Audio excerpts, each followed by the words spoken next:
용감한 토크쇼 직설 시작합니다. 먼저 주식시장 상황 살펴보겠습니다. 이가람 캐스터가 전해드립니다. 이 시각 시황입니다. 오늘 양지수 하락하면서 출발했지만 현재 코스닥은 상승 전환했습니다. 지수부터 살펴보겠습니다. 현재 코스피 0.14% 내려갑니다. 5,280선 지나가고 있습니다. 코스닥은 0.42% 상승 전환에 성공했습니다. 1,149선 지나가고 있습니다.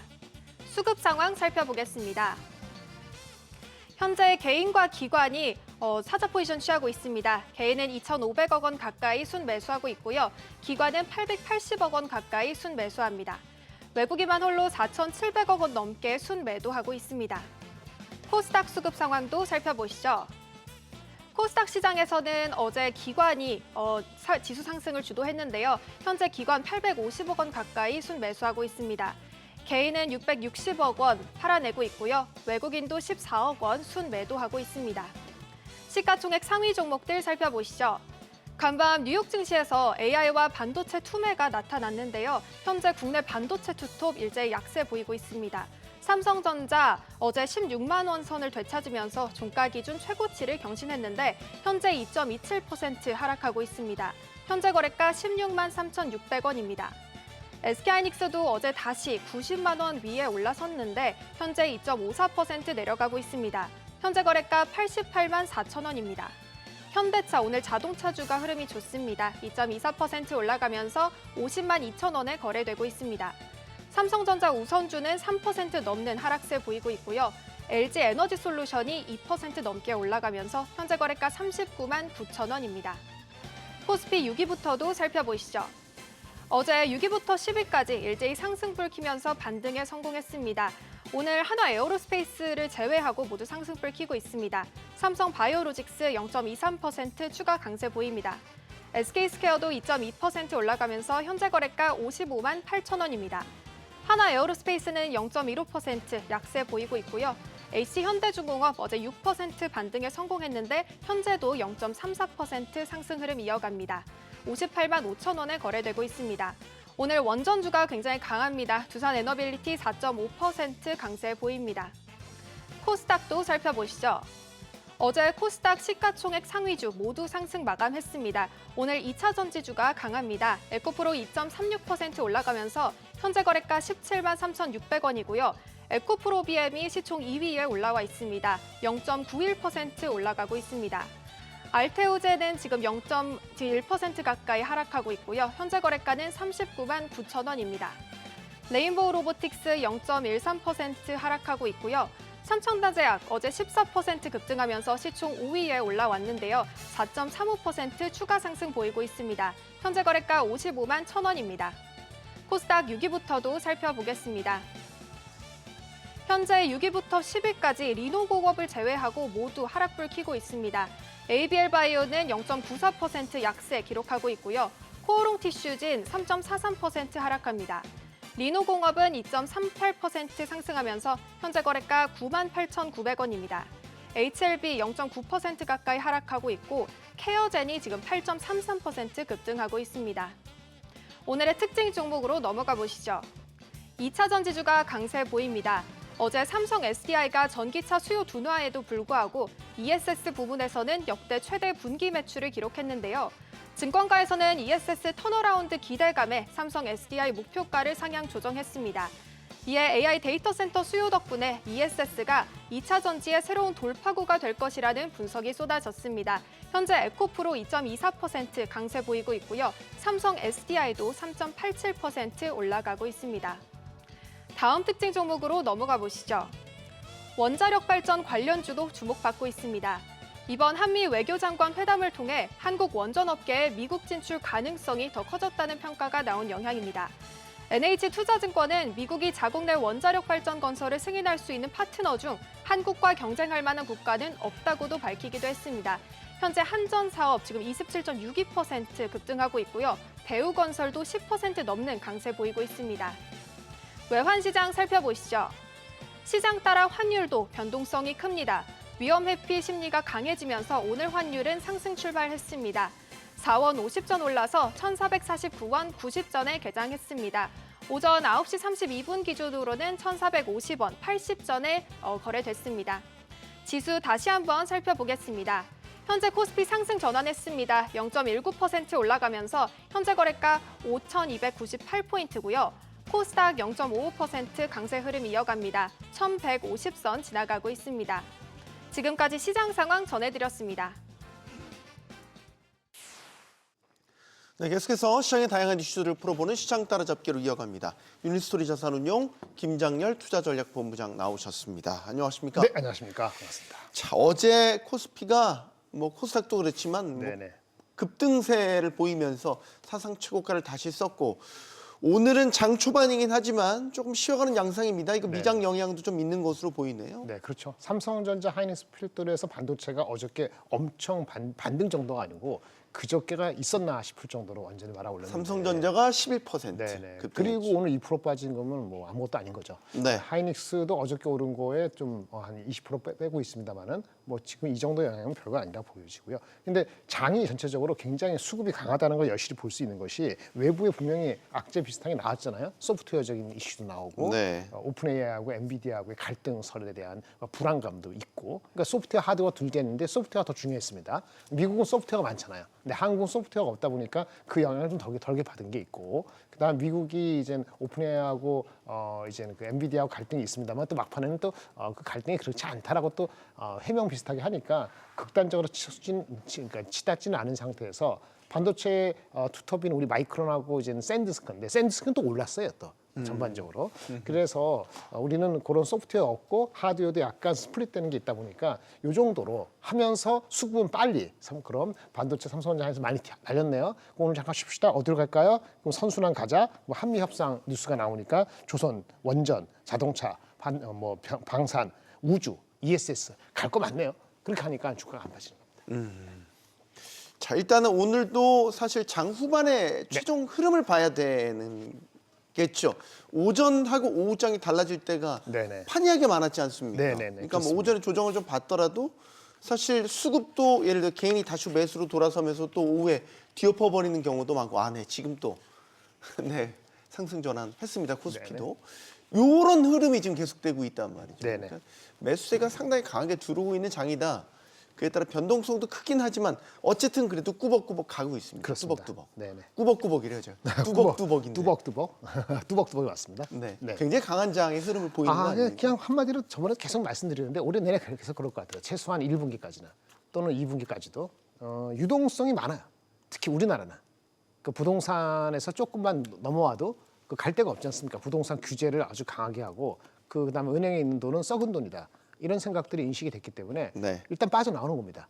일부라도. 그러면 증권의 예탁장으로 100조, 110조 이렇게 하잖아요. 그렇죠? 그 예탁장고에 있다면 뭐죠?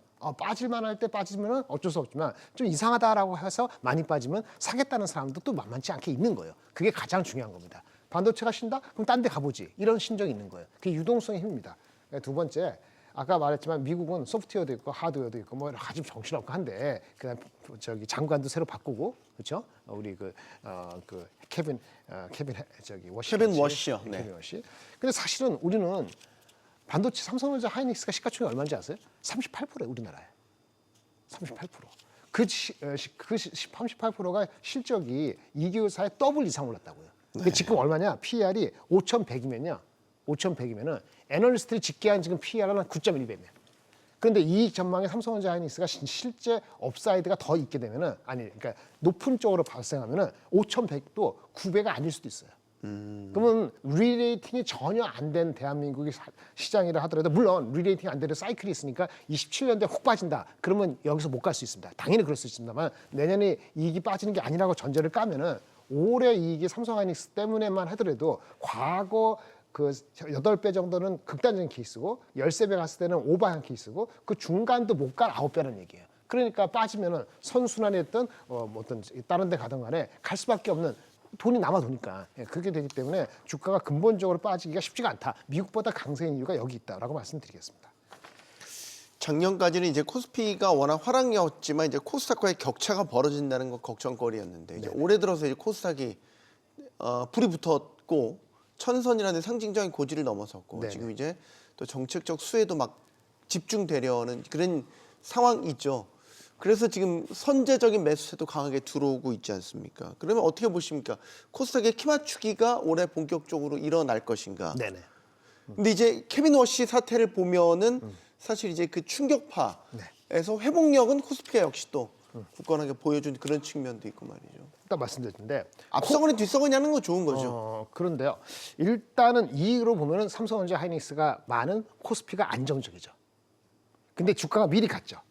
그러니까 많은 투자가들이 코스피보다 코스닥 아니면 코스닥이 시장 사이즈는 코스피의 7분의 1밖에 안 되지만 코스닥을 10%도 투자 안 하는 시점은 별로 없을 거예요. 그러니까 유동성 자금이 아까 말한 것처럼 대한민국 유동성 자금이 계속 보충된다. 부동산 틀어막는다. 돈이 남아 돈다. 근데 삼성전자 하이닉스 많이 샀고 이미 이익실을 했어요. 아니면 못 들어오신 분들은 야 저거 내 거 아닌데 어떡하지? 화딱지 불불 나는데 코스닥을 정책적 지원한다 그래요. 그러면 당연히 코스닥도 내러티브가 살아있다고 봐야 되겠죠. 지금 말씀하신 케빈 워시는 그쪽이 미국이요. 긴축을 하면은 이건 다 필요 없습니다. 삼성전자 하이닉스 다 빠지게 돼 있어요. 네. 긴축이라면 금리를 올리는 거예요. 금리를 한 번이고 두 번이고 늦게라도 내리면은 그건 관계 없고요. 지금 케빈 워시가 인준해가지고 과정에서 아직 코멘트를 해야 되는데 이 아저씨가 굉장히 보수적이라고 연준 의사들한테도 말이 많다. 회견도 적게 하라 이랬기 때문에 그게 언서튼티예요. 그 전에 파월처럼 소통을 많이 할 가능성이 별로 없어요. 근데 인준될 때까지 시간도 조금 더 걸릴 것 같아요. 그러니까 그 언서틴티가 있는 거지 실질적으로 이분이 금리를 인상을 주도할 수 있는 그런 파워와 그런 분위기로 가는 거냐 그건 아니라고 보기 때문에 그 언서틴티만 조금 제쳐놓으면은 우리 펀더멘틀을 보면은 코스피는 실적 그다음에 코스닥은 우리나라 자체 유동성의 힘에 의해서 버블이라고 사람들이 모든 사람이거나 상당수 사람들이 야 버블 걱정 진짜 무지네 큰일 나네 밤이 안 오네 이런 식이 되기 전까지는 금방 코스닥도 안 빠진다. 어디가 더 오를지는 잘 모르겠는데 제가 말씀드리는 건 나중에 말씀드리는데 코스피 코스닥을 자기 주식에서 5대5 하는 건 다소 무리예요. 시장 사이즈가 다르니까. 하지만 코스피만 90, 코스피만 100, 코스닥은 제로 또는 코스닥만 90, 코스피는 10 이렇게 극단적으로 하는 것만 아니면은 어느 정도 밸런스 있게 자기의 수양에 맞다면은 괜찮다. 둘 다 이렇게 말씀을 드릴 수 있겠습니다. 자, 미국에서는 간밤에 이제 엔비디아도 빠지고 마이크론 반도체주도 좀 많이 빠지는 모습을 보였습니다. 우리 반도체주가 급등하고 있는 것과는 조금 이제 좀 달라졌어요. 이건 이제 일시적인 거라고 봐야 되는 건지 아니면은 뭔가 이제 다른 분위기가 연출되고 있는 거지. 이제 이 질문을 드리는 거는 예를 들어서 엔비디아와 오픈 AI의 협업 관계가 깨진다라든지 막 그런 이슈들이 미국에서는 지금 날라들고 있어요. 맞습니다. 오픈 AI하고 엔비디아하고 갈등은 계속 로이타라든지 이런 데서 나오는 건데 로이타의 뉴스가 조금 이번에 좀 영향을 주던 거는 오늘 장중에 4%까지 빠졌거든요. 가장 컸던 거는 인용하는 것을 야, 이 사람 저 사람 물어본 게 한 사람 물어본 게 아니고 한 8명을 물어봤더니 이 8명이 비슷하더라. 진짜 문제가 생겼다라는 얘기예요. 그러니까 만약에 우리나라에서 우리 조중동 있고 무슨 한국경제 매경 있고 여기도 SBS 있습니다만 거기서 금융기관이잖아요. 6분 똑같이 문제가 있다고 지적하면 그 문제가 있다고 생각하시겠어요? 문제가 없다고 생각하시겠어요? 그 문제가 없다고 생각하기가 쉽지 않지 않습니까? 네. 예를 들어서 SBS 단독 아니면 무슨 KBS 단독 하면은 다른 거 기다리는데 이거는 로이타가 8명의 인사이드를 해가지고 했더니 문제가 있다고 하더라 이렇게 얘기했더니 장중에 4% 빠진 거예요. 진짜 문제가 있고 그게 있으면은 문제 있는 겁니다. 그럼 문제가 있는 게 베리파이가 안 되는 거예요. 문제 생각해보세요. 오픈AI가 자금을 한 1,500불, 1,100불 하는데 상당 부분이 엔비디아가 해야 되는데 엔비디아가 틀어서 안 하거나 확 줄인다 그러면은 다른 데들은 그 투자를 하겠어요? 그리고 그렇게 따지면 그 오라클은 더 많이 오더를 받았단 말이에요. RPQ라고. 그게 3천억 불에 반인 3천억 불을 받았는데 여기 받았는데 이게 무너지잖아요. 그러니까 오늘도 오라클이 많이 빠졌죠. 이게 문제가 되는 거예요. 근데 문제는 이슈는 뭐냐면 회사 양사들이 우리 괜찮아 그런 문제 없어 과장된 거야 이렇게 얘기하니까 4% 넘게 빠진 게 그나마 2%를 하고 그래서 이 정도로 마무리된 거예요. 그러니까 지금 앵커님 말씀하신 이게 문제가 없는 거냐 저도 몰라요.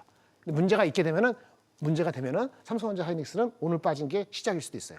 근데 여기서 아까 얘기했지만 그럼에도 불구하고 곡괭이 파는 삼성전자 하이닉스 마이크론 누구지? 그 샌디스크 있잖아요. 주가 보세요. 밸류가 아직 너무 싸거든요.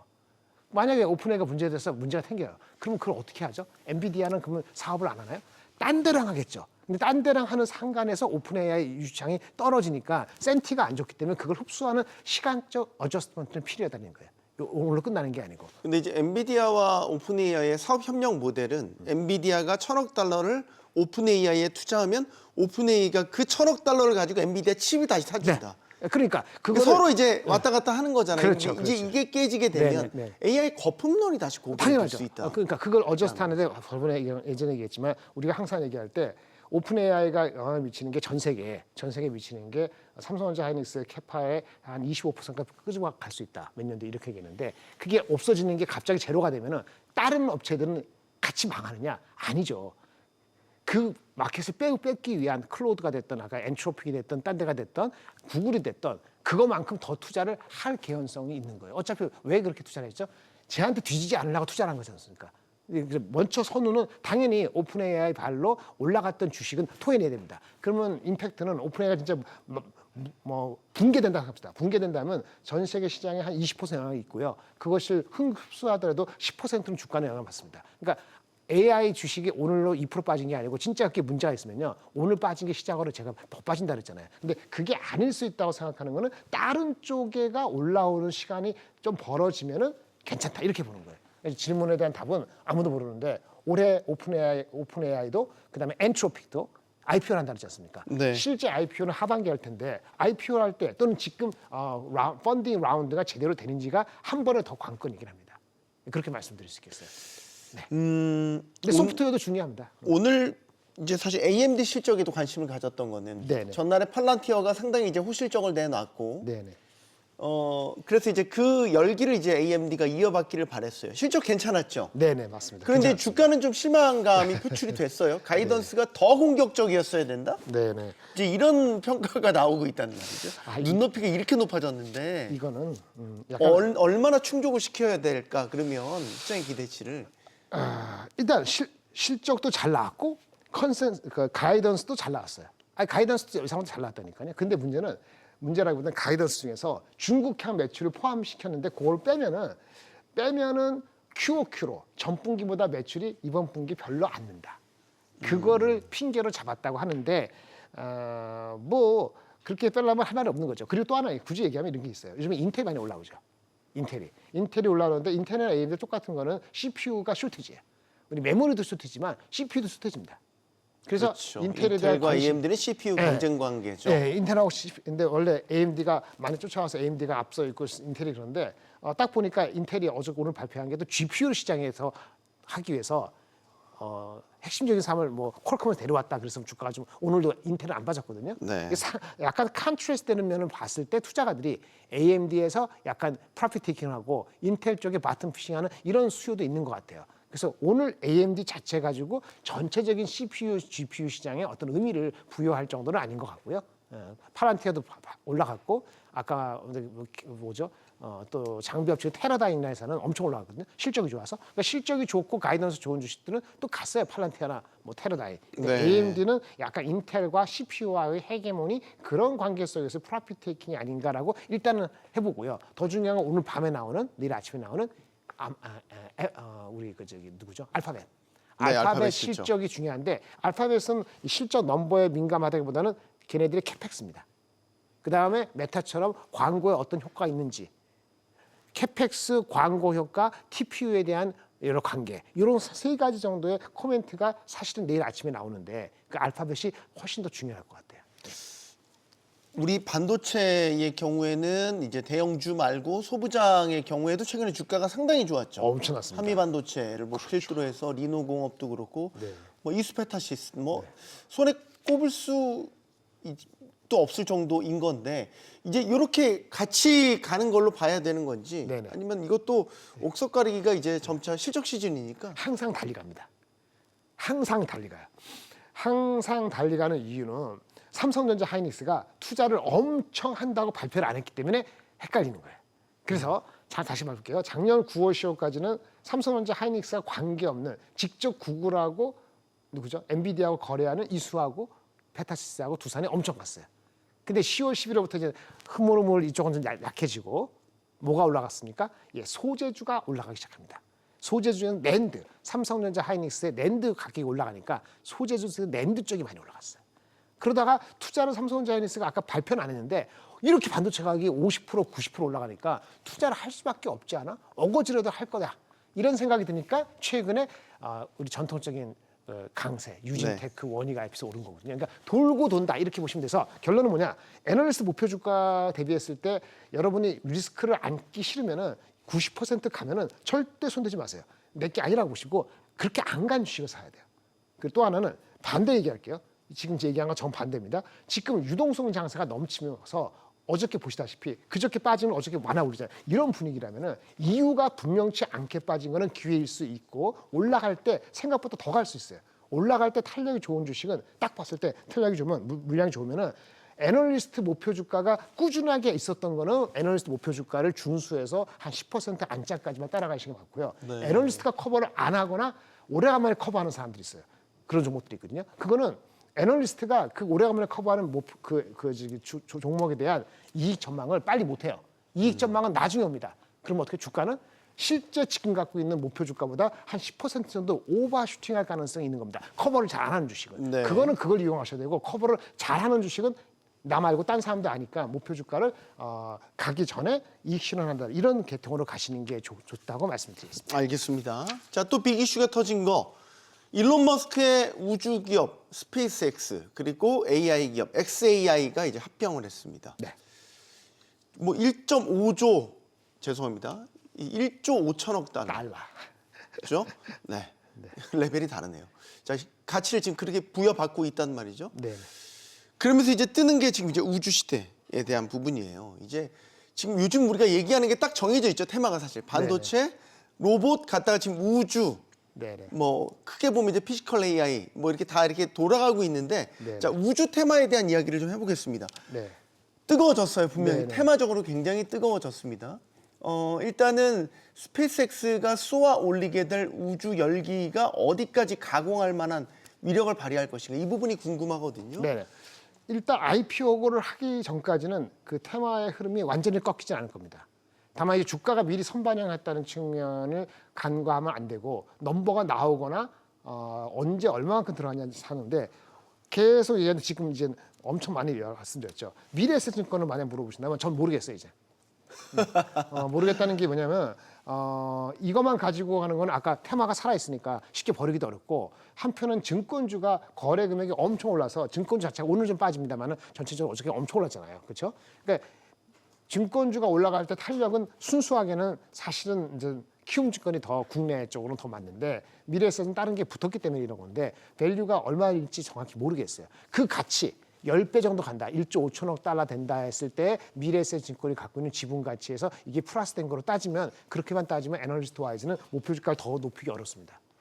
그렇게 말씀드릴게요. 근데 거래량이 지금 한 6조 하루에 뭐 이렇게 되잖아요. 우리나라가 네. 60조 죄송합니다. 60조 돼요. 우리나라가 60조 80조 되는데 그런 식으로 계속 올라가면은 미래에셋 증권이 그것만 가지고 또 갈 수도 있기 때문에 이제 선수 영역으로 들어갔다 보고요. 다만 전체적인 그 스페이스 관련돼서 어저께도 그렇고 우리 달 탐사 미국의 아르티메데스 그런 그거 있지 않습니까? 네. 그 모멘텀이 2월 5일 4일이죠. 5일 6일 이번 주 지나면은 그 모멘텀이 사그러들어요.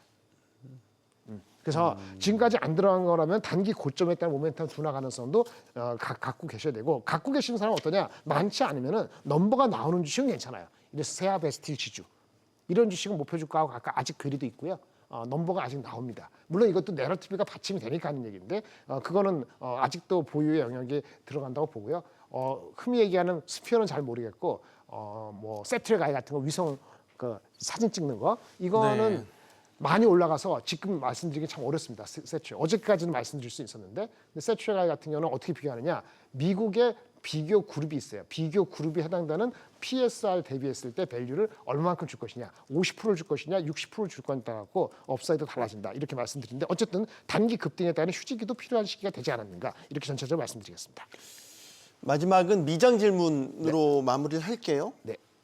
사실 간밤 미장이 빠진 거는 좀 의외였습니다. 분위기가 일단 캐비너시 충격에서 벗어났다고 봤고 그런 평가가 지배적이었고 네, 그렇습니다. 뭐 팔란티어 실적부터 해서 AMD, 빅테크들의 실적 기대감도 계속 있었고 그런데 사실 AI 소프트웨어 이 하고 소태 산업이 AI 때문에 이제 망가질 것이다라는 우려 속에 기술주들이 빠지면서 전체적으로 시장이 좀 다시 한번 내려앉았어요. 맞습니다. 그러니까 사실 예측을 못 하겠어요. 지금 네네. 미장을. 네. 오히려 우리 장이 아니라 이제 미장을 예측하기가 쉽지 않게 돼요. 예측 안 하시면 돼요.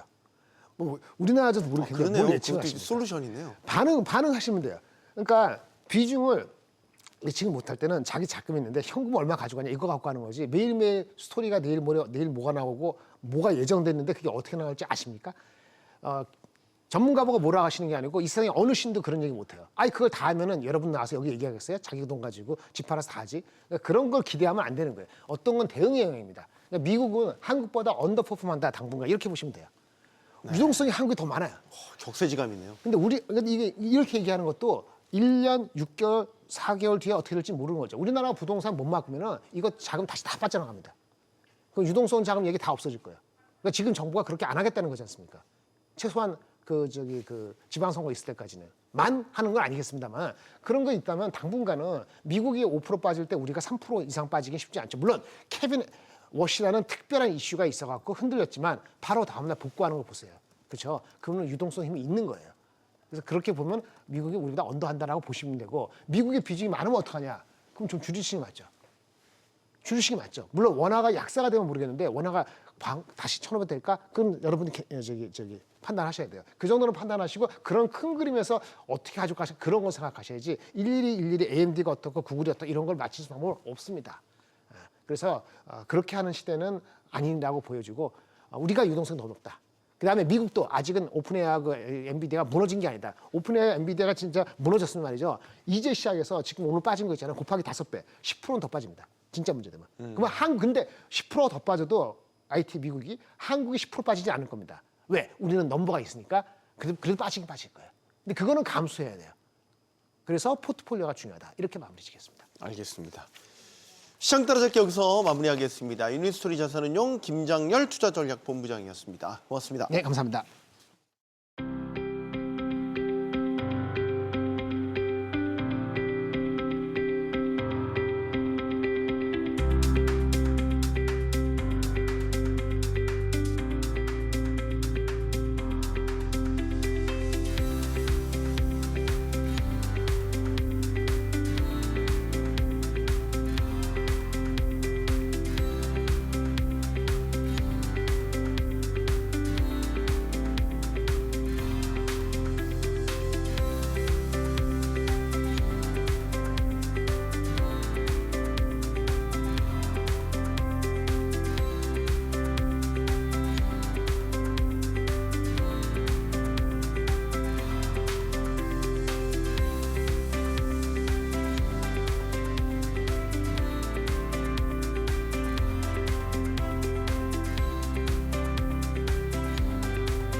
국내 증시가 이른바 케빈 워시 차기 연준 의장 후보 지명으로 인한 워시 쇼크에 냉탕과 온탕을 오갔습니다.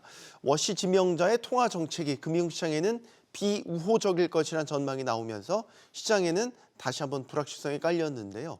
매파냐, 비둘기냐, 그것도 아니면 매둘기냐, 여러 해석 속에서 앞으로의 행보에 시장의 관심이 쏠리고 있습니다. 한편 워시 쇼크를 일단 뛰어넘은 국내 증시는 확실하게 체질 개선을 한 것 아니냐는 기대감이 커지고 있습니다. 자, 그러면 이 멀미나게 출렁였던 국내 증시 앞으로 또 어떻게 전개될지 지금부터 이야기 나눠보겠습니다. 함께해 주실 분들 소개해드리겠습니다. IM증권 리서치본부 박상현 전문위원 나오셨고요. 블루오션 인베스트먼트 김동섭 대표, 신영증권 이상현 연구위원 나오셨습니다. 안녕하십니까? 안녕하십니까. 용감한 토크쇼 직설은 SBS BG 뉴스 앱과 유튜브에서 실시간으로 시청하실 수 있습니다. 하루는 매도 사이드카가 다음 날 바로 또 매수 사이드카가 발동될 정도로 정말로 하루 사이에 뭐 천당과 지옥을 오갔던 그런 모습을 또 경험을 했습니다. JP모건에서 코스피 상단을 7,500포인트까지 높여 잡았더군요. 이게 너무 얻어맞았다가 막 환호했다가 막 왔다 갔다 하니까 사실 좀 얼얼해요. 뒤통수가 얼얼하고 종잡을 수가 없거든요. 결국 7,500까지 나왔습니다.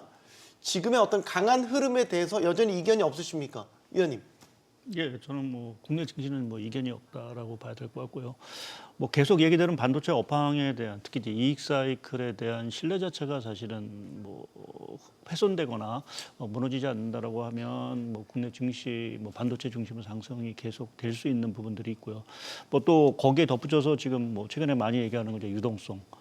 뭐 지금 거의 시장이 뭐 물밀듯이 이제 유동성이 들어올 정도로 국내 유동성 흐름 자체가 상당히 좀 양호하다라는 부분에서 상당히 조금은 뭐 국내 증시에는 상당히 조금 긍정적인 시각을 좀 갖고 있고요. 최근 미국 증시가 다소는 사실은 조금 지지부진한 모습을 좀 보이고 있지만 네.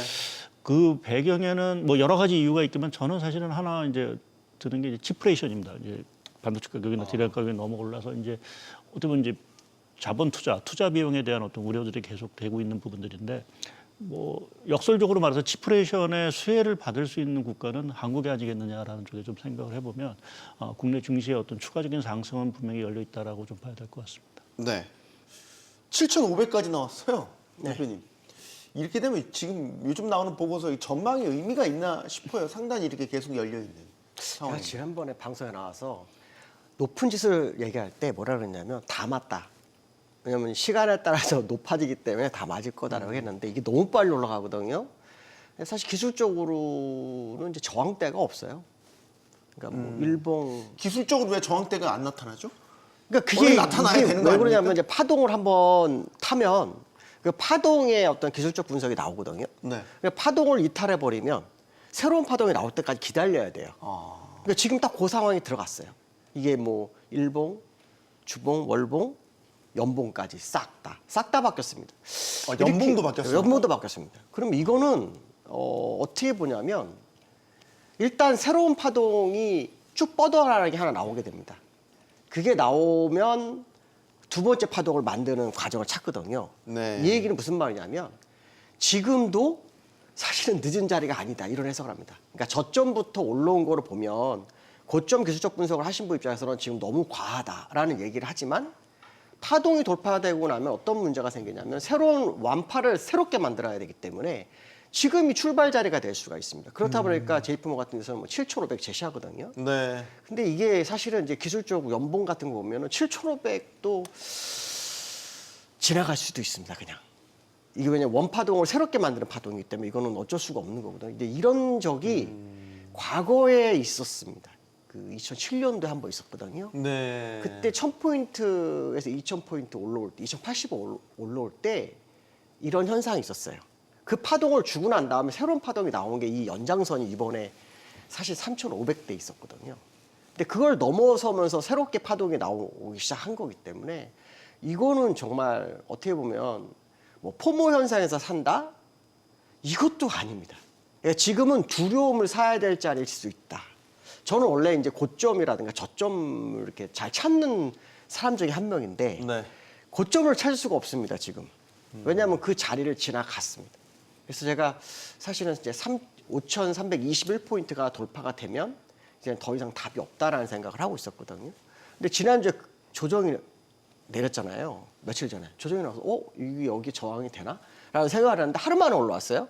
근데 그 하루 만에 올라왔던 시점에 과거에 있었습니다. 언제냐면 이건희 삼성 회장이 사망했을 때 2,740을 넘어갈 때가 있었습니다. 네. 그때 100포인트 뺐다가 다음날 100포인트 다시 올려서 쭉 뻗은 날이 있었는데 이게 오늘이 요번 주가 그 상황이었습니다. 그러니까 무슨 말이냐면 지금은 과하게 올라온 게 아니라 새로운 파동을 만드는 첫 번째 자리일 수 있기 때문에 지금 물량을 털어내는 게 아니라 오히려 홀딩을 해야 될지도 모르는 아주 중요한 자리일 수 있다는 걸 한번 생각해 볼 수 있을 것 네. 같습니다. 이렇게 이제 시장이 화랑이니까 증권사에 계신 분들은 다 뭐 신도 나시겠지만 실질적으로 보고서도 쓰고 전망도 하셔야 되는 현역에 계시는 입장에서는 되게 고달프시겠어요.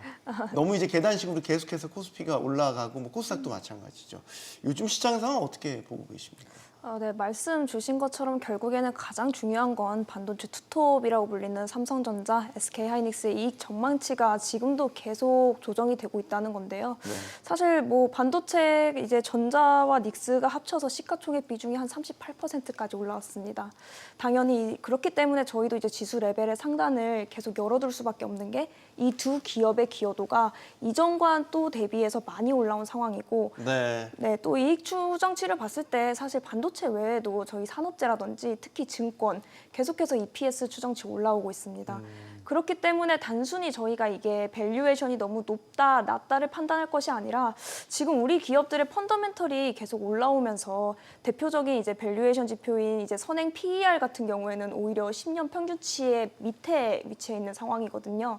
그래서 오히려 글로벌 증시에서 밸류에이션도 부담이 덜하고 심지어 지금 글로벌 증시가 이제 대부분 메모리 반도체라든지 레거시 반도체에 좀 집중을 하고 있는데 네. 이런 하드웨어의 강점이 있는 우리 증시가 글로벌 증시 기준으로도 좀 이렇게 1위의 수익률을 기록하는 게 좀 당연하지 않을까라고 생각하고 있습니다. 지금의 강세가 어떤 분위기에 쓸려서 올라간다라는 것보다도 타당성이 다 입증되고 있는 강세다라고 제가 해석을 좀 해볼게요. 근데 이제 그 위원님 월요일에 코스피가 5% 폭락했잖아요. 그리고 이제 다음 날 바로 또 6%대 더 엎어버렸잖아요. 그러면서 사상 최고가 경신했잖아요. 이 변동성이 너무 큰 거 아닙니까? 예, 뭐 최근 뭐 오늘 장도 뭐 결국 보면은 뭐 하락과 상승을 계속해서 엇갈려고 하고 엇갈리는 부분들이 있고 또 말씀하신 대로 월요일 같은 경우는 상당히 좀 뭐 큰 폭으로 매도 사이트가 그다음 날도 예, 매수 사이트가 이것도 진풍경이었어요. 예, 진풍경. 예. 네. 근데 그 뭐 일단 그 하락 배경 자체가 다소는 좀 저 개인적으로는 약간 뜬금없다라는 좀 생각을 좀 했고요.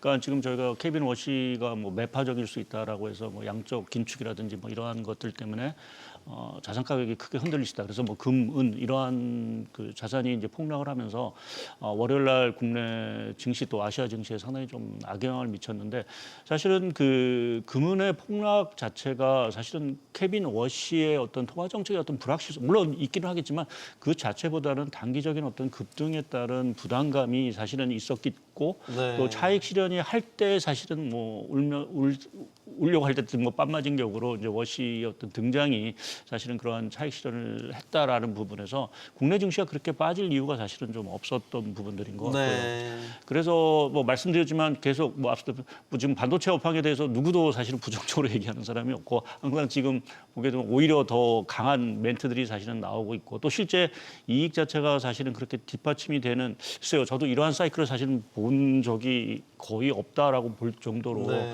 국내 어떤 이익 성장세 자체가 상당히 탄탄하다라는 부분 거기에 이제 국내 뭐 각종 정책에 대한 기반한 어떤 유동성 흐름 자체도 상당히 좀 강하기 때문에 어찌 보면 좀 월요일에 그 어떤 그 폭락 사태는 다소 좀 해프닝이 아니었나라는 쪽으로 좀 판단을 해볼 수 있는 것 같습니다. 그 폭락 그때에 우리 개인 투자자들이 적극적으로 주식을 매수하는 모습을 보였단 말이죠. 그걸 보면서 이제 뭐 이런 해석도 나오더라고요. 동학개미 운동이 다시 시작된 것인가? 그만큼 좀 개인 투자자들의 어떤 국내 주식 매수세에 대한 열풍 굉장히 강하다라고 보고 계시죠, 이상인 의원? 네, 지금 저희가 예탁금을 주로 많이 보게 되는데요. 네. 증시 예탁금이 2월 2일자 기준으로 110조 원을 넘어섰습니다. 역대 사상 최고치를 좀 경신하고 있고요. 사실 이제 개인 투자자들 입장에서는 한국 증시에도 투자하시는 분들도 있지만 미국에도 투자하시는 분들도 있을 텐데 네. 사실 1월 한 달간 저희 코스피가 24%, 코스닥도 이제 한 23% 오르는 동안 S&P 500과 나스닥이 거의 보합권을 유지했거든요. 그렇다 보니 이제 시간이 지날수록 흔히 얘기하는 포모 심리도 사실 간접적으로 영향을 주지 않았을까라고 생각이 들고요. 사실 이제 국내 투자자분들이 미국에서 좀 많이 하시는 게 반도체라든지 빅테크, 소프트웨어 쪽인데 네. 사실 결국에는 이 산업들의 가장 필수적인 소재들이 메모리 반도체이고 지금 보시면은 이제 HDD나 낸드 이런 사실 어떻게 보면 레거시 업체들 예를 들면은 미국에서도 샌디스크, 뭐 마이크론, 그다음에 웨스턴 그리고 또 이제 시게이트와 같이 이런 기업들이 미국에서도 유일하게 증시를 선방하고 있는데 네. 그렇다면은 더더욱 이제 반도체에 집중된 우리 증시에도 더 기회가 있는 게 아닐까라는 생각을 할 수밖에 없는 상황이지 않을까 보고 있습니다. 결국에는 동학개미 운동이 정말 일어나고 있을 수 있겠군요. 예를 들어서 4천에서 5천 갈 때는 뭐 외국인과 기관이 주체였다면 이제 5천에서 6천 갈 때는 개인 투자자들이 매수 주체로 나설 수 있겠군요. 근데요, 요즘 개인들이 굉장히 스마트해요. 계속 사기만 하지는 않아요. 아 이게 또 네, 다시 차익 실현도 하고 예, 그걸 합니다. 그러니까 이 전략적으로 어저께 같은 움직인다는 경우에는 2조 6조로 팔았어요. 그 전날은 4조 샀고요. 이게 굉장히 중요하거든요. 왜냐하면 이게 주식 한쪽으로 몰려가면 물립니다. 그러니까 적절하게 풀어주는 거를 잘해요, 지금은. 그러니까 적절하게. 이게 어떻게 보면 이제 단타일 수도 있겠지만 단타치고는 크죠. 왜냐하면 삼성전자가 11% 올랐으니까요. 그렇죠? 굉장히 잘하고 있습니다. 이거는 근데 제가 이제 더 요구하고 싶은 건 뭐냐면 외국인과 기관이 매도하거나 매수할 때 개인이 사거나 매도하는 거를 잘하는 건 좋은데 기관이나 외국인이 살 때 붙어서 사고 매수를 해주면 더 잘할 거라고 보거든요. 무슨 말이냐면 외국인과 기관이 한 편 먹고 개인 한 편 먹어서 가면은 잘못하면 물릴 수도 있단 말이죠. 그렇지만 이제 기관이 살 때 따라 붙거나 외국인이 살 때 따라 붙는 식으로 약간 흔들어주면 상당히 좋을 것 같고요. 사실은 얼마 전에 은행에서 한 27조 정도가 다 주식시장으로 갔다 왔죠. 그래서 은행이 한산해졌다. 뭐 이런 일을 했거든요. 그러니까 실제로 주식시장이 설마 5천 가겠어? 라는 생각을 했는데 5천을 갔고 삼성전자가 5만 원에서 10만 원 갔는데 15만 원 올라오니 이제 투자가들 입장에서는 투자 가치에 대한 생각을 다시 갖는 것 같아요. 왜냐하면 우리나라가 아시겠지만 그 상법 개정안을 3번을 했잖아요. 그러면서 이제 주주 환원에 대한 부분, 그다음에 투자자들이 어떤 개념이 약간 바뀌는 상황인 것 같습니다. 그래서 이 부분들이 국내 시장에 영향을 줬고요.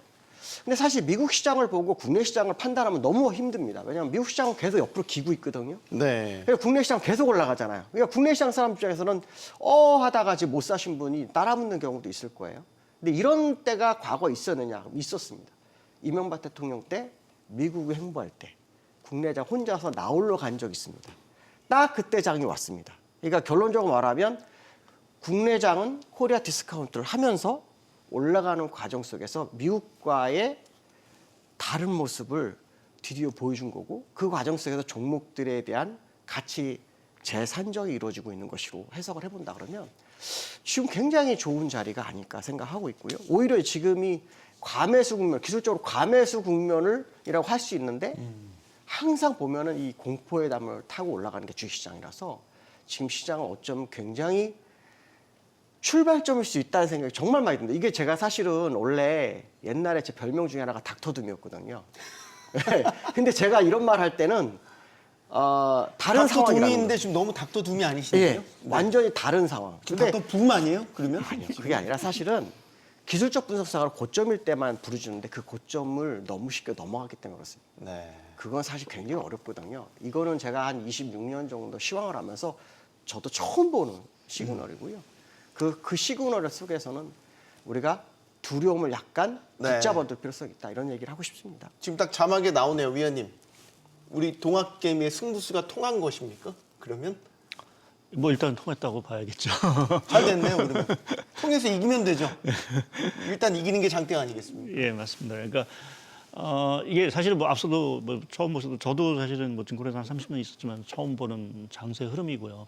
이게 뭐 우리가 IT 버블 때도 사실은 있었고 뭐 중국 부흥 당시도 사실은 저희가 이제 급등 흐름이 있었지만 사실 이번처럼 물론 이제 국내 증시가 이게 다 좋은 건 아니고 사실은 뭐 이제 반도체 중심으로 해서 약간 양극화라는 부분이 있긴 하지만 기본적으로 기업의 그러니까 이 반도체 업황의 이익이 이렇게 전체 시장을 끌고 갈 정도로 이렇게 강력한 어떤 흐름은 사실은 없었다라는 부분에서 상당히 좀 안전하다라고 오히려 그 주가가 올랐어도 상당히 좀 안전한 어떤 흐름인 부분들이어서 이러한 측면에서 보면 최근에 어떤 개인 투자분들이 증시로 뭐 사실은 옮겨오는 부분 자체는 어느 정도 타당하다라고 좀 봐야 되고 또 아까 말씀드린 승부수가 사실은 통할 수 있는 장인 거로 좀 보고 있고요. 네. 또 지금 계속 얘기되고 있는 정부가 계속 부동산 쪽을 계속 누르고 자꾸만 증시를 계속 살리려고 하는 이러한 정책 쪽에서 결국 우리가 얘기하는 머니 무브 자체가 계속 유지가 된다라고 하면 글쎄요 국내 코스피 뭐 반도체 이익 사이클에 대한 어떤 우려가 사실은 나타나기 전까지는 조금 뭐 여기서 뭐 급등은 아니래도 계속해서 상승 흐름 자체는 좀 유지할 수 있는 힘이 있지 않을까 좀 보고 있습니다. 이상형 은 요즘에 신용융자도 개인들 많이 쓰죠. 뭐 이른바 우리 이제 B2라고 하는데 얼마나 많이 늘었나요? 예를 들어서 최근에 이제 또 화제가 됐던 게 그 레버리지 교육의 사이트가 마비됐다면서요? 아, 네. 그날 이제 코스닥이 급등했던 날인데요. 아무래도 네. 이제 코스닥이 1,700개나 상장사가 있는 회사이다 보니 네. 이제 코스닥 150이라고 해서 시가총액 상위 종목만 좀 투자를 할 수 있는 비이클을 찾다가 좀 레버리지로 많이 몰린 것으로 보이고 있고요. 신용융자 같은 경우에는 이제 사실 절대액 기준으로는 원래는 저희가 증권계에서 한 16조에서 18조면은 많이 왔다라고 했었는데 지금 얼마예요? 지금 27조까지 제가 확인을 했고 아마 좀 더 올라왔을 것 같긴 합니다. 네. 아, 네, 30조래요. 네, 30조까지 알려졌습니다. 올라왔군요. 네, 저희가 하루하루 좀 많이 올라오고 있는데요. 그런데 사실 이게 물론 신용융자라는 게 성격 자체가 뭐 건전한 자금이다라고 보긴 좀 어려울 수 있겠는데요. 저희 시가총액이 증시가 1년 사이에 2배가 늘었습니다. 그러니까 코스피, 코스닥이 합쳐서 지난해 연초에 이제 2,000조 정도 됐었는데 네. 지금은 이제 4,000조 중후반까지 올라갔기 때문에 사실 시장 사이즈가 커지면서 절대액도 많이 커졌습니다. 그렇죠. 그래서 저희가 이제 신용중고를 볼 때 저는 이제 시가총액 대비 비중으로도 봐야 된다라고 말씀을 드리고 있는데 네. 놀랍게도 비중은 조금씩 내려오고 있어요. 그러니까 저희가 시가총액 늘어나는 속도가 더 빠릅니다. 물론 이게 긍정적인 상황은 아니지만 오히려 이제 개인들이 이렇게 좀 투자를 많이 하고 있고 또 국내 증시가 이제 과열인지에 대해서도 저도 고민을 좀 많이 하는데 이게 반도체가 쉬어가면 방산이나 오늘처럼 뭐 원자력 이런 데가 다시 올라갑니다. 네. 그러니까 사실은 주도 업종 내에서 업종 순환매가 조금씩은 계속 일어나고 있어요. 그렇기 때문에 생각보다 지수가 급락하지는 않고 조금 하단이 지지되는 그러한 성향을 보이고 있어서 네. 당분간은 계속해서 좀 이렇게 반도체가 어떤 이제 미국발 이슈라든지 이런 거로 조금 흔들릴 수 있겠지만 사이클 자체를 불신하지 않는다면 네. 지수 하단은 좀 견고할 것 같습니다. 되게 우리 장 모든 그 관계 주체들이 되게 행복한 고민을 지금 돌아가면서 하고 행복한 순환매를 하고 있는 것 같다라는 생각도 들어요. 이제 개별 종목으로 좀 가볼게요. 삼성전자, SK하이닉스 또 신고가 경신. 이제 하도 신고가 얘기가 많이 붙어서 입이 좀 이제 아플 정도인 건데 계속 가네요. 11% 급등하는 거 보면서 아 삼성전자 시총 1위 종목이 이렇게 간 게 내 기억에 또 언제 있었나라는 생각이 들었어요. 저는 사실 삼성전자가 더 가도 할 말이 없다고 봅니다. 지난번 한번 나와서 얘기했던 얘기가 뭐였냐면 지난번 젠슨왕이 삼성전자를 밀고 늘어지면서 삼성전자가 1차 파동을 못 봤어요. 그때 하이닉스만 갔거든. 네. 그리고 5만 원대 물려 있었거든요. 그러고 난 다음에 지금 삼성전자는 그 파동을 타고 있다고 판단하고 있거든요. 근데 실제로 저는 가끔 이런 생각을 많이 합니다. 엔비디아가 4조 달러예요. 6천조. 그럼 삼성전자하고 하이닉스 다 합해봐 1조 1,000억 달러 정도밖에 안 돼요. 그렇다 그러면 삼성전자 같은 경우는 반도체도 있고 가전도 있고 핸드폰도 있고 다 가져 있는데 너무 비중이 작다라는 생각을 많이 하거든요. 그렇다면 삼성전자 하이닉스가 지금은 완전히 슈퍼 을이잖아요. 네. 엔비디아가 공급도 미리 좀 부탁할 정도가 됐어요. 그리고 메모리 가격도 엄청나게 오르고 올해도 뭐 100% 이상 오른다는 얘기가 있습니다. 그렇다면 그 가치가 재평가를 해야 한다고 판단하고 있고요. 그래서 저는 가끔 볼 때마다 미국의 한 기업이 우리나라 전체 시총보다 높다라는 게 이해가 못하고 있어요. 물론 우리나라 나라가 작은 부분도 있지만 하지만 우리나라 대표 기업들은 세계적으로 알려져 있잖아요. 그런 부분을 본다 그러면 삼성전자 하이닉스가 그동안 못 갔던 부분에 대한 부분을 이제서야 해소하는 과정일 수도 있겠다는 생각을 굉장히 많이 합니다. 물론 뭐 시간이 좀 필요할 수도 있을 것 같아요. 네. 근데 이제 그동안 너무 저평가된 부분이 올라온 거기 때문에 괜찮다 생각하고 있고요. 하이닉스 같은 경우는 사실 좀 가격 뭐 110만 원, 120만 원 하는데 삼성전자 액면가 기준으로 하면 하이닉스는 굉장히 낮은 가격이에요. 왜냐하면 삼성전자 액면가 100원인데 지금 그 가치로 따지면 거의 1000만 원 다 됐거든요. 하이닉스는 5,000원인데 지금 90만 원이란 말이죠. 그렇다면 하이닉스는 더 갈 수 있는 공간이 있다 판단을 한다고 보면은 네. 하이닉스 가면 삼성전자 다시 또 가잖아요. 그런 거 봤을 때 지금은 어쩌면 우리나라가 레벨업을 하는 아주 귀한 시간일 수 있다는 생각을 했을 때 네. 가치 기준을 다시 한번 보실 필요성도 있겠다 생각이 듭니다. 요즘 이제 삼성전자, SK하이닉스 목표 주가 계속해서 이제 올라가고 있잖아요. 최근에 모건 스탠리도 목표 주가를 대폭 높여 잡았다고 그러더라고요. 이 정도 되면 모건 스탠리를 사과 한번 해야 되는 거 아닙니까? 예, 2024년 9월에 당시 이제 반도체 겨울이 온다라고 해서 네. 뭐 이 속된 말로 겨울 같은 소리하고 앉아 있는 이런 이제 평가가 나오지 않습니까? 뭐 정반대 양상이 펼쳐졌는데 이게 과연 이 상단을 어디까지 놓고 이제 봐야 되나? 지금 140, 150만 원까지 나왔으면 추가적인 반도체 투톱의 주가 상승 여력은 아직 한참 남았다. 이렇게 봐야 되는 건가요? 예, 뭐 아직도 추가적인 상승 여력은 분명히 있는 부분들인 것 같고요. 뭐 올해 뭐 다 아시겠지만 뭐 영업이익이 양사 합쳐서 거의 400조 원이 넘을 수도 있다라는 이제 얘기가 나오고 있고, 이제 관건은 사실 2027년이 되겠죠. 이제 이 사이클, 그러니까 반도체 슈퍼 사이클 자체가 과연 2027년까지 지속이 될 수 있을지라는 부분. 거기서 이제 삼성전자나 하이닉스 자체가 이익 자체가 올해보다 내년이 더 좋아지는 이 그림이 사실은 그려질 수 있느냐가 결국 이제 하이닉스하고 뭐 삼성전자의 어떤 추가적인 어떤 상승 여력을 더 키울 수 있는 부분들을 좀 봐야 될 것 같고요. 근데 그 부분에 있어서는 사실은 지금 당장 뭐라고 말씀드리긴 좀 어려운 것 같고, 결국 하반기 정도 가서 내년도 그러니까 2027년도에 그 양사의 좀 이익 사이클이 결국 계속해서 더 좋아질 거다라는 어떤 평가가 나온다라고 하면 네. 사실은 뭐 지금의 어떤 상승 흐름 자체가 꺾일 이유는 사실은 좀 없겠죠. 그래서 뭐 상반기까지는 뭐 올해 실적을 가지고 사실은 조금 계속 상승 흐름을 갖고 결국 하반기 들어가서 내년도 그림에 대한 어떤 평가들이 나올 때 그때 이제 뭐 좀 쉬어가든지 아니면은 이제 추가적인 어떤 상승 자체의 문이 다시 한번 열릴 수 있는 그러한 계기가 되지 않을까라는 쪽에 좀 생각을 좀 하고 있는데, 뭐 저 개인적으로는 상당히 좀 뭐 이번 사이클 자체는 뭐 이렇게 올해 끝나기보다는 사실은 내년까지도 사실은 이어질 수 있는 사이클이 아닐까 좀 생각을 좀 하고 있습니다. 제가 일부러 이제 이 질문을 드리는 거예요. 반도체 주가라는 게 이제 미리 사이클을 어느 정도 이제 6개월에서 1년 정도 선반영해서 지금 주가로 나타나지 않습니까? 그럼 이제 사이클과 연관이 돼 있다면 사이클의 정점이 어디인지 예측하는 거에 따라서 사실 지금 삼성 하이닉스 주가의 꼭지점을 어느 정도는 볼 수 있는 거 아닌가요? 그러면 이제 제가 걱정하는 그게 건 원래 선반영이 만약에 좀 더 길게 미리 1년 전 당긴 부분이라면 그냥 우리가 일반적으로 보는 계산적으로 이게 맞는데 거기에 엔비디아가 툭 튀어나올 줄 누가 알았겠습니까? 그렇죠? 그러면서 슈퍼사이클이 더 커져버린 거잖아요. 디램이 우리가 HBM에서 디램을 수직으로 세울 거라 누가 생각했겠어요? 근데 이게 사실은 있잖아요. 아직도 출발점을 쓰고 있는 게 뭐냐면 HBM으로 해서 데이터 센터가 미국에만 있는 게 아니라 전 세계에 다 생겨야 될 거 아니에요. 네. 그러면 아직도 영업할 때가 많은 거예요. 모든 나라가 지금 그 데이터 센터 다 설립했을까요? 아닐 거라는 거죠. 과정이에요, 지금. 네. 그러니까 이제 초입이죠. 예, 초입이에요. 그 기준으로 보면. 그러니까 모건 스탠리가 저승사자처럼 겨울을 언급했는데도 불구하고 겨울이 하루만 쑥 지나갔고 갑자기 봄이 와서 막 햇빛이 쨍쨍한 상황이 됐잖아요.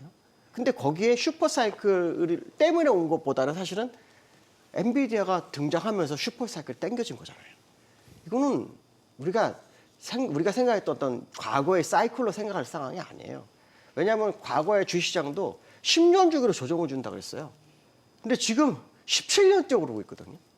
이제 그런 부분들을 보면 지금 우리가 생각하는 반도체 사이클 내년까지는 강할 거다. 그것도 모건 스탠리 발언이거든요. 네.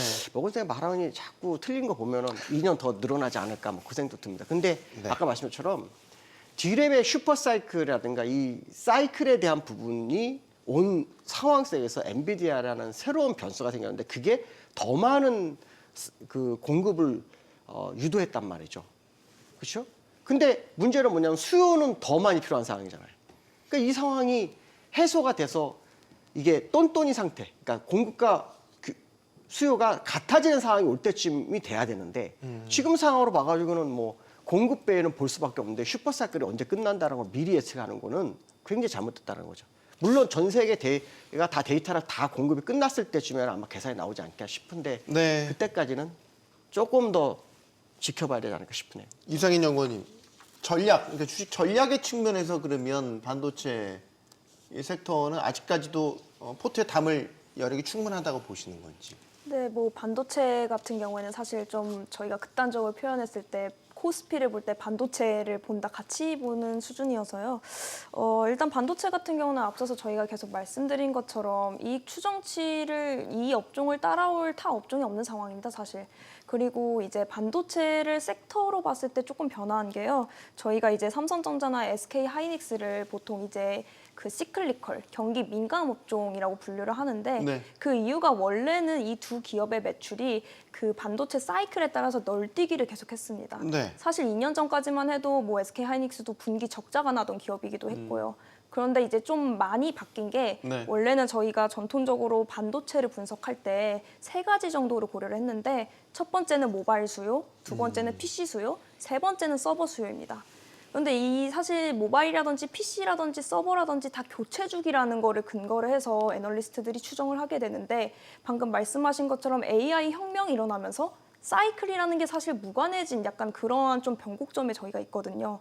그래서 다시 말씀드리자면 이 기업들이 원래는 뭐 스마트폰 교체 주기라든지 PC 교체 주기라든지 클라우드 서버 증설 주기라든지 이렇게 뭔가 선행하는 주기가 있었는데 네. 이제는 그냥 계속해서 돈을 때려붓는 이런 식으로 가다 보니까 오히려 그리고 이제 SK 하이닉스와 삼성전자도 우리도 우리의 이제 매출액이 좀 날뛰는 걸 아니까 장기 계약을 한다든지 아니면 미리 판가를 좀 올려서 고정 계약을 한다든지 이런 식으로 경영 전략도 좀 변모하는 바가 있어서 네. 이전의 반도체 사이클에 대한 뷰를 그대로 갖다가 이식하기에는 조금 지금은 한계가 있지 않나라고 생각하고 있습니다. 시클리컬 하지 않군요. 앞으로 그렇게 될 가능성이 더 높다고 보고는 있습니다. 네. 자, 반도체의 그 동력은 사실 AI 투자 부음에서 이제 일어났죠. 그 이제 반도체도 반도체지만 최근에 또 새롭게 트는 테마들이 있습니다. CS를 계기로 피지컬 AI, 그러니까 포함해서 로봇도 주목받고 최근엔 또 스페이스X와 XAI 합병 이슈도 나오고 있죠. 이 부분도 한번 짚어보죠. 지금 일단 당장 뜨거운 거는 이제 국내 항공 우주 섹터에 대한 기대감이 또 뜨거워요. 이게 테마적 성격이 아직은 강하다고 봐야 되는데 스페이스X라는 이제 거대 기업이 IPO를 앞두고 이제 움직이기 시작하니까 이게 이제 이전과 다르게 무게감이 달라지게 느껴지는 것 같아요. 사실 저는 이제 일론 머스크가 참 존경스러운 부분이 있어요. 너무 앞서가는데 그게 현실이 돼버려요. 그 현실이 되면 사실은 주시장을 막 뒤흔들어 버리는데 이 스페이스X도 이것도 뭐 5년 안에 뭐 어떤 결과를 낼 그런 얘기도 나오고 있어요. 그 이루지 못한다는 얘기도 있고. 근데 저는 어떤 생각을 하냐면 굉장히 앞서가는 이 상황이 너무 현실로 다가오는 게 신기하다라는 거거든요. 그래서 사실 우주항공이나 이런 것도 앞으로 좀 더 기회가 크지 않겠나 생각을 굉장히 많이 하고 있고요. 네. 물론 뭐 스페이스X에 뭐 납품을 하거나 어떤 그런 부분도 있을 수 있겠지만 그런 모습을 보고 따라가는 기업들이 생길 거 아니에요. 그 방향으로. 예를 들어서 뭐 전기차에다가 휴머노이드 가니까 지금 지난번에 얘기했잖아요. 현대차 그걸 따라간다 했더니 현대가 따라가가지고 지금 주가가 많이 뛰었잖아요. 네. 그 상황이 아마 또다시 연출될 것 같다는 생각이 굉장히 많이 들어요. 그래서 앞서가는 사람이 있다는 건 굉장히 중요한데 너무 빨리 가니까 네. 그것도 사실은 부담이 되긴 합니다. 그런데 분명한 것은 뭐냐면 앞으로는 우주 시대는 오는 거는 맞지 않느냐를 생각해 본다 그러면 지금도 어떻게 보면 그 투자 가치에 대한 부분은 정확하지 않을까 생각도 한번 해봐야 될 것 같습니다. 네. 일론 머스크가 정치만 안 하겠다고 하면 참 좋겠는데 정치 쪽에 기웃거리는 순간 주가가 또 테슬라 주가가 많이 또 흔들렸으니까 CS 계기로 이제 로봇주도 부각을 받았죠. 피지컬 AI라는 이제 어젠다가 등장을 했고 이제 현대차 그룹주가 주가에 이제 아예 성격이 바뀌는 임팩트를 보였습니다. 로봇주에 대한 평가는 어떻게 하시는지 궁금합니다. 이게 실적으로 완전히 입증을 했냐? 그건 아니잖아요. 여전히 꿈을 먹고 사는 섹터이긴 합니다. 하지만 현대차라는 이제 거대 업체가 이제 움직이기 시작했다는 건 또 이전과 다른 양상인 것 같고요. 예, 분명히 뭐 새로운 어떤 성장 산업인 것 같고요. 뭐 저희가 좀 우주도 그렇고 이 로봇도 그렇고 결국 AI 이 기술 자체가 새롭게 좀 진화하는 부분으로 사실은 좀 생각을 좀 하고 있거든요. 네. 그러한 부분에서 보면 이 AI 사이클 자체가 상당히 좀 어떤 여러 방면에서 상당히 좀 강하다라는 좀 생각을 좀 하고 있고요. 뭐 일부에서 얘기하시는 건 이제 로봇이 뭐 집안에 한두 대씩은 다 있는 시대가 오지 않겠느냐는 얘기를 사실은 할 정도로 이제 로봇에 대한 어떤 기대감도 분명히 강한 부분들이고 그래서 뭐 돈 많으신 분들은 뭐 일단은 뭐 그냥 뭐 현대차 단순하게 그래서 뭐 투자하자 뭐 이러한 얘기까지도 사실 나오는데 하나 이제 좀 고민 뭐 이게 다 좋다라는 부분은 다 아시는 거고 성장할 거다라는 부분은 아시는 부분들인데 네. 하나 이제 고민거리라는 부분 자체는 결국 이 프로덕트 자체가 과연 그러면 언제 나올 거냐. 그러니까 우리가 이러한 그 뭐 AI라도 결국 기본 뭐 챗GPT라든지 이러한 어떤 좀 대중들이 쓰는 어떤 상품들이 결국은 나와줘야 될 텐데 이러한 것들이 실제 상용화되는 어떤 단계가 과연 어느 데 나올 거냐라는 부분이 하나 조금 이제 중요한 부분들인 것 같고요. 또 우리나라 입장에서 보면은 이 로봇이라는 부분 자체가 중국에 사실은 경쟁력이 우위가 상당 부분 있는 부분들이기 때문에 과연 우리 로봇 산업 자체가 뭐 미국은 제치하고 중국의 어떤 뭐 로봇 산업 자체가 경쟁력이 과연 있을 거냐라는 부분도 뭐 전 세계적으로야 로봇 산업이 활성화되고 기업이 좋기는 하겠지만 우리나라 기업들 자체의 경쟁력이 과연 있겠느냐라는 어떤 조금 하나의 좀 의구심부탄 부분들이 좀 하나 있는 부분들이 있고요. 네. 특히 또 최근에 이제 2차 전지와 관련돼서 또 상당히 좀 관심이 좀 많은데 저희도 어제 이제 그 2차 전지 담당하는 애널리스트가 고민을 좀 하더라고요. 무슨 고민을 하더랍니까? 말도 안 나오는. 이게 사실 아직은 과잉 공급 상태다. 특히 이제 과잉 공급이라고요? 예, 전기차라든지 이러한 것들이 보조급이 중단되고 하면서 국내 여전히 생산 능력에 비해서는 상당 부분 지금 생산을 못 하고 있는 상황들이고요. 반면에 이제 코스닥이라든지 더구나 이제 문제 로봇하고 전기차하고 이 용량 차이가 로봇이 사용하는 게 한 20분의 1밖에 안 된다고 합니다. 전기차에.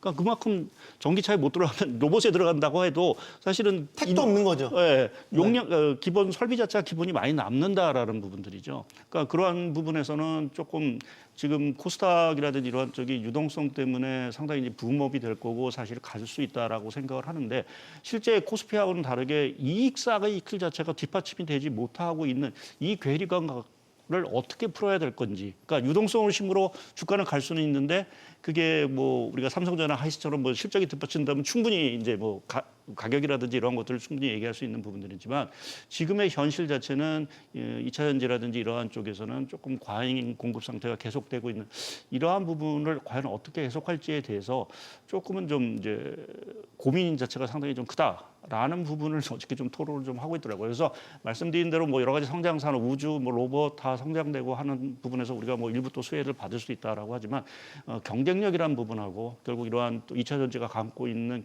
구조적인 어떤 문제 이러한 것들이 과연 어떻게 풀려나갈지라는 부분은 조금 뭐 진짜 애널리스트 말대로 좀 고민을 좀 해야 되는 부분들이 아닌가 보고 있습니다. 이제 코스닥에서 주류를 이루는 게 이제 바이오와 2차 전지인 거고 뭐 평가가 좀 엇갈리긴 하겠지만 어쨌든 2차 전지가 다시 뭐 작년 하반기에는 ESS 뭐 올해 같은 경우 이제 로봇이 등장하면서 2차 전지주들이 다시 힘을 받고 있잖아요. 우주항공도 마찬가지로 이렇게 새로운 테마들이 강력하게 부상을 하면 지수가 또 올라갈 수 있는 동력이 되는 것 아니겠습니까? 이게 순환매 차원에서 보면 나쁘지 않은 상황이라고 봐야 되지 않아요, 이건? 네. 지금 말씀 주신 것처럼 사실 아직까지도 코스닥의 시가총액 가장 높은 업종은 바이오긴 합니다. 그래서 근데 이제 바이오 투자 심리가 좀 훼손됐음에도 불구하고 이제 방금 말씀 주신 것처럼 로봇이라든지 우주라든지 이런 테마들이 계속 선환매를 하고 있고요. 사실 이제 정부 정책에 대한 기대감도 저는 한몫을 하고 있다라고 보고는 있습니다. 이게 작년 말부터 이제 좀 모험 자본이나 이런 쪽에 얘기가 나왔는데요. 지금 제가 보기에는 현실적으로는 그러한 내용들보다 이제 연기금의 벤치마크에 일부 코스닥 지수를 좀 포함하겠다라는 방침이 나왔어요. 네. 근데 이런 거를 저희가 좀 잘 접근을 해봐야 되는 게 앞서서 말씀드린 것처럼 코스닥에 상장되어 있는 상장사가 1,700개가 넘거든요. 그래서 이게 모든 종목이 잘 간다라기보다는 정말 특정 기업, 특정 업종에 대한 선별적인 수혜를 좀 봐야 될 것 같습니다. 네. 가장 좀 유력한 건 아무래도 반도체 소부장이고요. 그 이후에는 이제 좀 아까 얘기했던 테마들의 주도주들. 예를 들면 로봇에서도 실제로 뭔가 공작 기계를 생산하고 있거나 뭐 감속기나 액추에이터 이런 부품들을 국산화하는데 성공한 기업. 우주 같은 경우에는 뭐 스페이스X에 납품을 한다든지 네. 실제로 이제 발사체가 있다든지 이렇게 좀 펀더멘탈적으로 접근을 하고 시가총액도 함께 고려하면은 코스닥이 작년만큼 코스피보다 뒤처지지는 않지 않을까라고 생각하고 있습니다. 알겠습니다. 자, 저희가 이야기를 나누고 있는 사이 코스피는 5,300포인트를 넘어섰습니다. 참고로 말씀을 드리겠고요.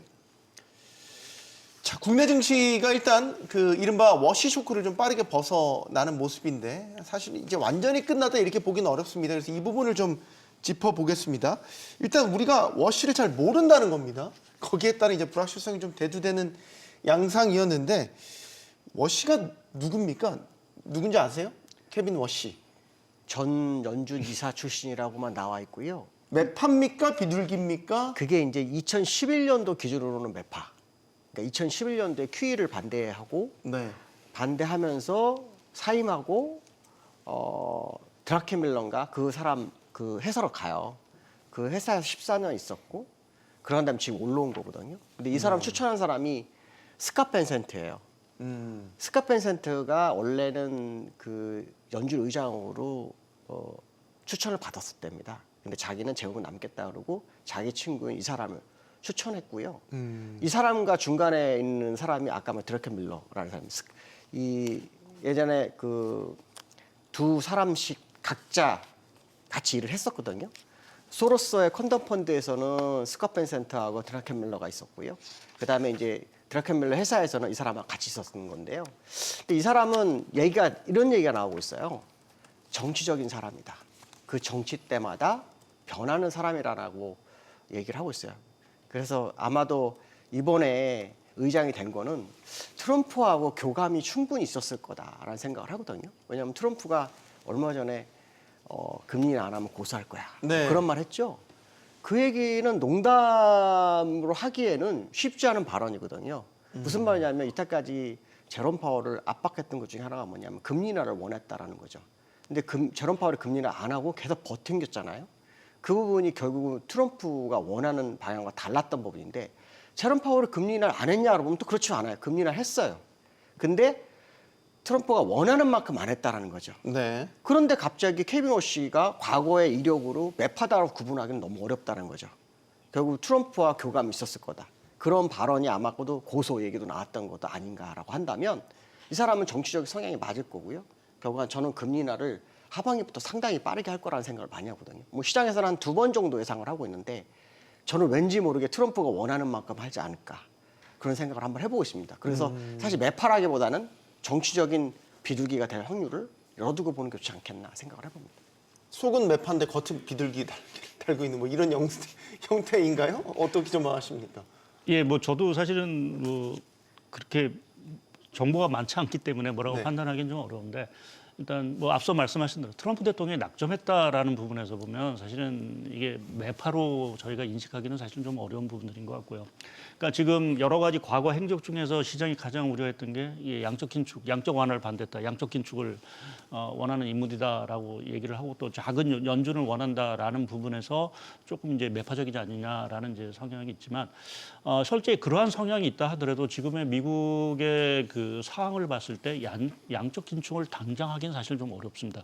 지금 12월에 미국이 지난해 이제 준비금을 통해서 지금 1년짜리 채권을 좀 매입을 월간 한 400달러씩 매입을 하고 있는데 이 정책을 폐기하기가 사실은 그건 사실 또 연준 내에 또 콘센서스가 있어야 되는 부분들이고요. 그래서 이거는 당장 뭐 특히 이제 중간 선거 이전까지는 사실은 하기가 좀 어려운 정책이고.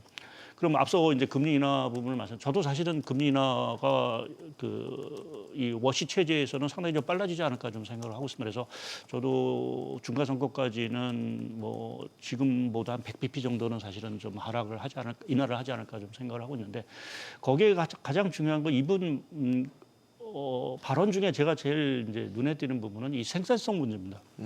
결국 생산성 자체를 상승시켜야 결국 물가가 떨어지는 부분들이고 네. 그 생산성 향상을 위해서 필요한 거는 금리 인하라는 부분을 사실은 주장을 하고 있습니다.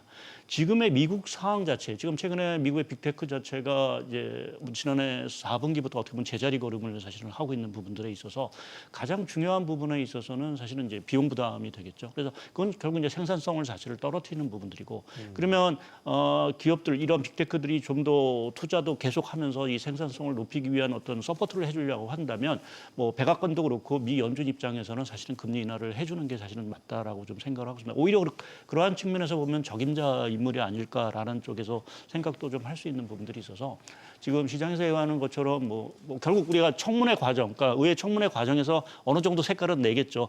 그거를 좀 판단하기 이전까지는 이 사람이 매파다, 뭐 비둘기파다라고 판단하는 거는 사실은 상당히 좀 이른 감이 있고 말씀드린 대로 트럼프 대통령과의 어떤 조합을 생각했을 때는 최소한 중간 선거까지는 상당히 좀 비둘기파적인 어떤 횡보를 좀 보이지 않을까 좀 예상을 하고 있습니다. 이상인 연구원님은 어떻게 보십니까? 이게 당장에 딱 5월까지 제롬 파월 연준 의장이 이제 임기를 하고 마치고 차기 케빈 워시가 이제 이어받으면 6월에 그럼 금리 인하 할 거냐? 이제 그 부분 일단 관심인 거잖아요. 금리 인하 한다는 쪽에 무게가 실려 있는 것 같더라고요. 지금 일단 뭐 패드워치나 이러한 여론조사 결과는 거의 반반이긴 한데요. 저희 하우스에서는 원래도 이제 제롬 파월이 어쨌든 5월에 임기가 마무리되기 때문에 네. 그때까지는 이제 동결 기조로 가져간 다음에 만약에 고용이 많이 깨졌다면은 사실 어느 인물이 오든 금리 인하를 한 번 정도는 할 수 있는 그런 상황이거든요. 다만 저희는 아직까지는 뭐 3분기에 한 번, 대신 4분기에 2번 좀 이렇게 갈수록 급진적이지 않을까라고 생각을 하고 있는데 네. 워시에 대해서는 사실 원래 작년까지만 해도 2명의 케빈이 있었습니다. 케빈 햇셋, 케빈 워시. 네. 근데 이제 햇셋이 사실 상대적으로 되게 친트럼프적인 인물로 비춰지면서 거기에다 이제 뭐 리사쿡 연준이사 해임 시도라든지 네. 여러 가지 이슈로 이제 연준의 독립성 훼손에 대한 문제들이 많이 올라왔어요.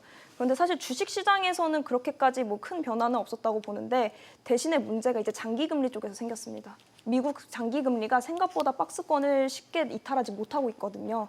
그래서 이제 미국 현지 언론에서는 오히려 트럼프 대통령이 워시를 지목한 이유가 연준의 독립성 훼손에 대한 우려도 좀 불식시키고 나와는 좀 다른 의견을 가진 듯해 보이는 이런 인물을 일부러 내세웠다라는 분석도 존재하긴 합니다. 네. 그리고 이제 계속 말씀드렸다시피 이제 어쨌든 케빈 워시가 QE에 반대를 했던 건 2011년이고 사실 정확하게 이 사람이 가장 좋아하는 건 연준의 대차대조표 축소라든지 연준의 개입을 최소화하는 입장입니다.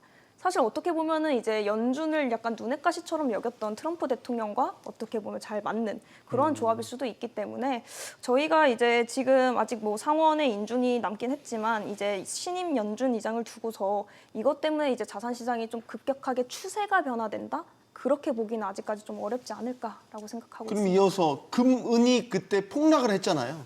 말도 못하게 폭락을 했죠. 그럼 이것도 사실 일시적이라고 볼 수도 있겠네요. 그 관점이라면 말이죠. 네, 사실 이제 실물 자산에 대해서 특히 귀금속에 대해서는 이번에 좀 계속 얘기가 나오는 게 어쨌든 이제 마진콜 청산이라든지 계속해서 레버리지 투자를 했었던 부분들이 좀 많이 있었습니다. 네. 원래도 이제 원자재는 당연히 이제 투기 수요가 함께 들어오면서 이제 자산의 가격이 올라가는 특성이 있는데 이번에는 이 투기 수요들이 좀 많이 급증을 했고 단기간 내에 누적이 되었다라는 특징이 있었습니다. 그래서 사실은 이제 금은 가격이 조금씩 빠지면서 어떻게 보면 이제 시스템적인 알고리즘 매매에서 연쇄 청산이 일어나고 그러한 영향이 좀 단기간 내에 나타났다 보니 사실은 이제 금 같은 경우에는 지금 아까 말씀드렸다시피 미국 국채 금리가 지금 잘 내려오지 않는 상황에서 쉽게 얘기하면 이 채권의 가격이 계속해서 빠지는 상황에서 진정한 이제 안전자산으로서의 역할을 할 수 있는 대체재로 계속 부각을 받았었거든요. 물론 최근에 좀 급등을 하긴 했지만 장기 추세로 보면은 금은 사실 작년 연초부터 지금까지도 좀 추세적인 강세를 보이고 있었거든요. 그래서 저 이제 개인적으로도 금 같은 경우에는 사실 이러한 좀 지정학적 리스크라든지 뭐 장기 금리의 불안이라든지 여러 가지 이유로서 계속해서 이제 투자 자산으로서의 수요는 좀 견고하지 않을까라고 생각을 하고 있습니다. 알겠습니다. 자, 코스피가 상승 전환에서 현재 1% 이상 상승폭을 확대했습니다. 5,350포인트마저 이제 돌파를 했습니다.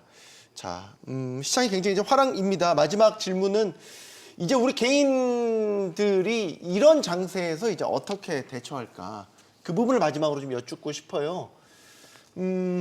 포모다. 뭐 여러 가지 이야기들이 나옵니다. 이럴 때에서 중심을 좀 확고하게 잡는 기준이 필요할 것 같습니다. 위원님, 먼저 듣겠습니다. 글쎄요, 뭐 지금 상황에서는 저는 지수에 투자라는 말씀을 좀 많이 드리고 있거든요. 네. 그러니까 지금 뭐 반도체라든지 뭐 이런 거 좋다는 건 다 아는 사항들이지만 사실은 좀 소외받는 업종도 사실은 좀 많은 사항들입니다. 그래서 너무 이제 뭐 이게 주가 수익률을 위해서 종목에 투자하기보다는 사실은 좀 지수 쪽에 좀 배팅을 하는 게 사실은 좀 좋은 전략이 아닐까 좀 생각을 하고 있습니다. 알겠습니다. 자, 김동숙 대표님께도 듣겠습니다. 저는 이제 이 포트폴리오 구성할 때 일반인들은 사실은 가격이 비싸고 좋은 종목을 잘 못 사요. 그런데 그렇게 하면 안 돼요. 지금부터는 이제 지수가 올라가면 지수에 맞게끔 종목을 구성해야 돼요. 그래서 시가총액 상위 종목에서 일단 일부를 사고 그다음에 그 종목이 더딜 수 있기 때문에 아까 말씀한 지수 추정하는 ETF 레버리지 같은 거를 조금 들고 있는 그런 전략이 유효하다. 그리고 시가총액 상위 종목들이 일정 구간을 이탈하기 전까지는 그냥 홀딩이 유효한 상황이다. 물론 너무 많이 올랐을 때는 충분히 풀어주는 전략도 필요하겠지만 어쨌든 지금은 공포를 사야 될지도 모르는 아주 중요한 시기라는 거를 잘 견제하고 봐야 될 것 같다. 이 말씀 드리고 싶습니다. 자, 이상현 님. 네, 저도 앞선 분들과 좀 비슷한 의견인데요. 결국에는 이제 지수의 절대 레벨 자체를 상승을 전망하고 있는 입장이기 때문에 계속해서 어느 종목을 골라야 될지 모르겠다라고 하시면 고르실 필요가 없다. 지금 이 시장에 투자를 하시면 된다라고 말씀을 드리고 있고, 다만 이제 반도체 좋은 거 너무 다 잘 알고 이거 좋은 거 너무 잘 알겠다. 그런 이제 좀 다른 투자 니즈가 있는 분들한테는 좀 고리타분한 얘기지만 배당주를 지금 관심 가져야 되는 이유가 있다. 현재 정부가 주식시장 전체를 좀 활성화시키는 것처럼 보이지만 네. ISA 개편이라든지 이런 건 사실 국내 배당을 좀 더 많이 주라는 의도가 좀 있거든요. 네. 그래서 이러한 좀 금융업종이나 상대적으로 돈도 잘 벌고 진짜 돈도 잘 돌려주는 그러한 업종들에 대해서도 사이드하게 가져가시는 걸 좀 추천드리고 있습니다. 뭐 이런 화랑에 오히려 배당주에 주목을 해야 될 이유에 대해서도 잘 말씀을 해주셨습니다. 자, 코스피가 폭락하면서 5천선을 내줬다가 다음 날에 더 큰 폭으로 폭등을 하면서 사상 최고가를 경신해 냈죠. 증시 우상향에 대한 믿음이 굳건하다라고 볼 수 있겠지만 한편으론 또 변동성에 취약하다는 것도 보여주었습니다. 매도 사이드카, 매수 사이드카가 하루 사이로 이렇게 발동을 하는 이런 변동성 장세에 투자자들이 과연 이성적 대응을 할 수 있을까 하는 의문까지도 들었습니다. 토론 마치겠습니다. 여기는 모든 경제가 모이는 SBS 비즈입니다. 시청해주신 여러분 고맙습니다.